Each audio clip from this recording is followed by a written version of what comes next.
장점이 많더라고요. 전문가 많이야. 이현웅님을 공동 텃밭 만드는 게 그래서 저희가 쭉 일지 꽤 튼튼하게. 반갑습니다. 국민건축가 이현우입니다. 오늘도 즐거운 은퇴 후 살고 싶은 전원주택 캐나다 갑니다. 캐나다 재밌어요. 캐나다도 지금 이게 어떻게 보면 47평이죠. 뭐 캐나다 사람들 입장에서는 작은 집입니다. 작은 집인 거죠. 어떻게 보면 오늘 이 집을 보여주고 싶은 게 이 집이 되게 특이합니다. 특이하게 이 집이 이제 선택을 한 거죠. 도심 속에 전원주택은 아니에요. 이 사이트는 전원주택은 아닙니다. 전원주택은 아니고 도심지에 생각보다 작은 땅이에요. 작은 땅. 이렇게 생겼어요. 캐나다도 대부분 비슷합니다. 땅이 앞에는 메인 도로가 있고 사람이 들어가고 뒤로 서비스 공간이 있는 거죠. 서비스 공간. 미국에도 이런 주택 단지가 많습니다. 뒤로 서비스 공간이 들어가는 거예요. 그래서 차가 일로 다니고 주차도 하고 쓰레기차도 일로 다니고, 그러니까 어떻게 보면 숨겨져 있죠. 메인 도로에서는 이쁜 길만 있는 거죠. 이쁜 길만 이쁘죠. 이쁜 길만 있고 사람들이 다니고 차를 세우고 들어가지는 못해요.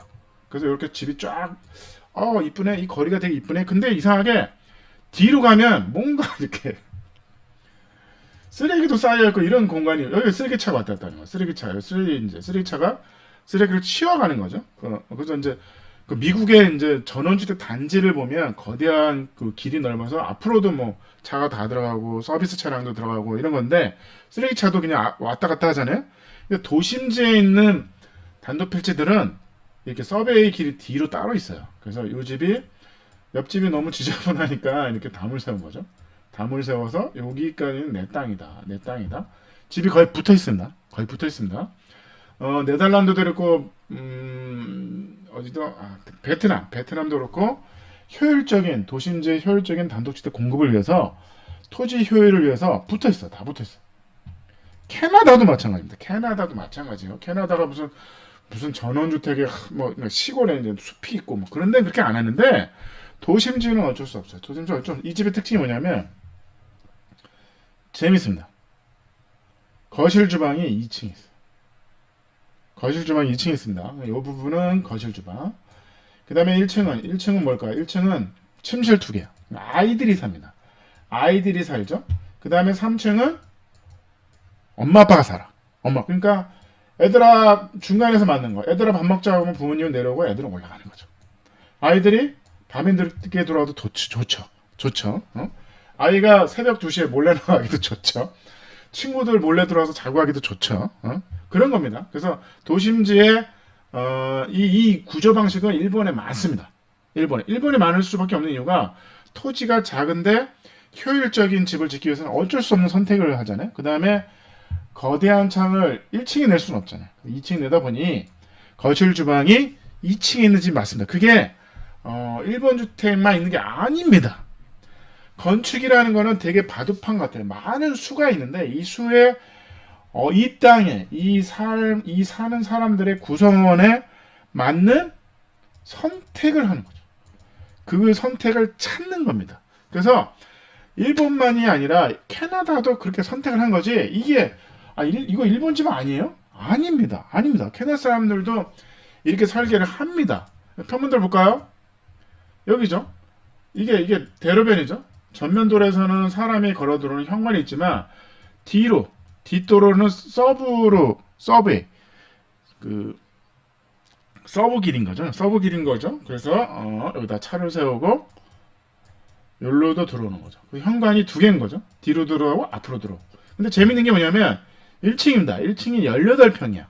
캐나다의 단독주택 치고는 협소주택인 겁니다. 협소주택. 그러다 보니 1층에 거실 주방을 만들기가 어렵습니다. 왜냐면 집이 다 붙어 있어. 붙어 있습니다. 옆집 이 벽이 지금 옆집이야. 다 붙어 있어. 다 붙어 있으니까 1층에 쾌적한 공간을 만들기 어렵고 마당이라 그래봤자 너무 작아. 그다 보니 차라리 2층이 거실 주방입니다. 2층이 거실 주방인 거예요. 2층이 거실 주방. 여기가 옆집이 다 붙어 있으니까 가운데 중정을 뚫은 거죠. 햇빛이 들게. 햇볕이 이렇게 중정을 뚫고 계단을 올라오면 여기가 거실. 6.8m, 4.5m 거실이 있는 거죠. 그 다음에 가운데 식탁이 있고 여기에 주방이 있는 거죠. 주방이 있고 여기가 손님용 화장실인 거죠. 이거 일본 주택 아니에요? 아닙니다. 캐나다입니다. 몬트리올, 캐나다입니다. 캐나다. 일본 주택 아니에요. 일본 주택 아닙니다. 그래서 2층이 21평. 그러니까 1층이 더 큰 거죠. 왜냐면 1층에 주차를 하다 보니까 공간이 협소해. 경관이 협소하죠. 열렸다 보니 이게 주차를 2대는 해야 될 거 아니야. 협소하다 보니 차라리 1층에 방 2개를 만든 겁니다. 일로 들어오고 일로 들어오니까 여기에 공용 공간이 있고 여기에 방이 하나 있고 여기에 방이 있는 거죠. 근데 캐나다는 특이한 게 방마다 화장실이 있어요. 방마다 화장실. 이 화장실은 재밌죠? 일로도 들어가고 일로도 들어가고 이렇게. 그래서 방마다 화장실이 있습니다. 방마다 화장실이죠. 그래서 이제 2층에 올라가면 2층은 차라리 거꾸로 거실 주방이고 3층에 부모님 방이 있는 거죠. 올라오면 침실이 하나 있고 화장실이 하나 있고 테라스가 하나 8평이죠. 어떻게 보면 밥 먹자 그러면 중간층에서 만나는 겁니다. 중간층 2층에서 밥 먹자 그러면 애들은 올라오고 부모는 내려오는 거죠. 여보 내려와 밥 먹으라. 아들아 올라와 이런 거죠. 밥 먹자 중간에서 모이는 겁니다. 중간. 이런 주택 일본에 많습니다. 일본의 전형적인 일본 주택인데 아닙니다. 건축 언어가 있는 거잖아요. 건축의 방법, 바둑판 같은 무수한 수중에 이 땅과 이 구성원에 맞는 설계를 찾는 겁니다. 그래서 이 부분 2층이죠. 2층에서 중정을 내고 햇볕이 들어오게 하는 거죠. 이런 거는 전형적인 일본 주택 아닙니까? 아닙니다. 한국에도 이렇게 많이 하고요. 전 세계적으로 이 설계를 합니다. 도심지에 작다 보니 선택을 한 거죠. 2층에 거실 주방을 만들고 그 가운데 중정을 해서 최대한 바깥에 볼 게 없는 거야. 너무 좁아가지고 막 다 들어 보이고 프라이빗한 게 만들 수가 없는 거잖아요. 그래서 가운데 중정을 낸 거죠. 그래서 아까 그 부분입니다. 2층이죠. 여기 2층입니다. 여기서 이게 중정이 있고 여기 아까 뒤에 뒷길이 있는 거죠. 주방이 있고 여기 여기로 가면 손님용 화장실 있고 여기로 가면 식탁이 있고 계단실이 있는 거죠. 그리고 그 앞에 거실 공간이 있는 겁니다. 거실 공간이 이 부분. 여기로 오면 거실 공간이 있고 요 중정을 중심으로 유리창을 건너서 보면 주방이 있는 거죠. 이게 서로 마주보고 있는 겁니다. 차라리 바깥으로는 안 보이는 창이죠. 애증이 있는 안 보이는 창으로 아예 해버리고 차라리 안으로 서로 보고 TV 보는 아빠랑 이제 인사하고 막 이런 거죠. 우리끼리 인사하고 햇볕도 들고 차라리 여기는 커튼도 없어. 차라리 여기는 해증인 유리를 해버린 거죠. 보이지 않게 화장실인 거죠. 그래서 오늘의 교훈은 뭐냐? 캐나다도 이런 집을 짓네? 일본이 아닙니까? 아닙니다. 일본 주택. 이거 거실 주방이 2층에 있고 땅이 작다 보니 작은 땅에 효율적인 단독주택, 협소주택을 짓다 보니 2층에 거실 주방이 올라간 거예요. 올라간 이 기법이 일본이 있는 게 아니라 어쩔 수 없는 선택인 거죠. 캐나다 사람들도 어쩔 수 없는 선택을 하고 1층에 차라리 아이방 2개, 2층에 거실 주방, 그 다음에 3층에 안방을 놓는 일본 주택 아닙니까? 아닙니다. 캐나다. 아닙니다. 캐나다. 절대로 전원주택에는 이런 것은 2층에 거실을 놓으면 안 된다고요. 2층에 어쨌든 전원은 마당이 있잖아요. 마당이 좋으니까 1층에 거실 주방을 만들고 2층에 방 있는 게 맞죠.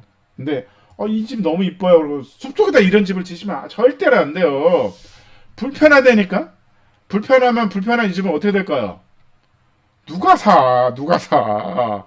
아이한테 물려줘도 그 집을 부모님 물렸어요. 그러면 이 집 불편한데 이거 뜯어 고쳐야 되죠. 그래서 결국은 거실 주방이 1층으로 내려오겠죠. 고칠 겁니다. 그래서 절대로 2층에 거실 주방이 있으니까 이 뷰가 호수 뷰도 2층에 있으면 더 뷰가 좋잖아. 여기 있으면. 아닙니다. 불편하잖아. 1층에 거실 주방에서 마당. 여기 마당이 없어. 이게 무슨 마당이 있습니까? 마당이 없잖아. 없으니까 거실 주방을 2층에 놔도 되죠. 마당으로 나갈 수 있는 뭐가 있어야 말이지. 의미가 없어. 그러니까 된 거죠. 그래서 오늘 이것도 마찬가지요. 은퇴 후 살고 싶은 전원주택 캐나다 2층 거실집은 절대 안 됩니다. 절대. 이것도 절대 안 돼요. 절대. 제가 그 전편에 얘기했듯이 1번에 가벽을 세우고 뭐 천창을 내고 절대 안 되시. 두 번째, 절대로 거실 주방을 2층에 놓으시면 안 됩니다. 전원주택. 불편하시면 결국은 그 집을 팔고 다시 돌아오십니다. 그 집 팔리겠습니까? 안 팔려. 그럼 어떻게 해?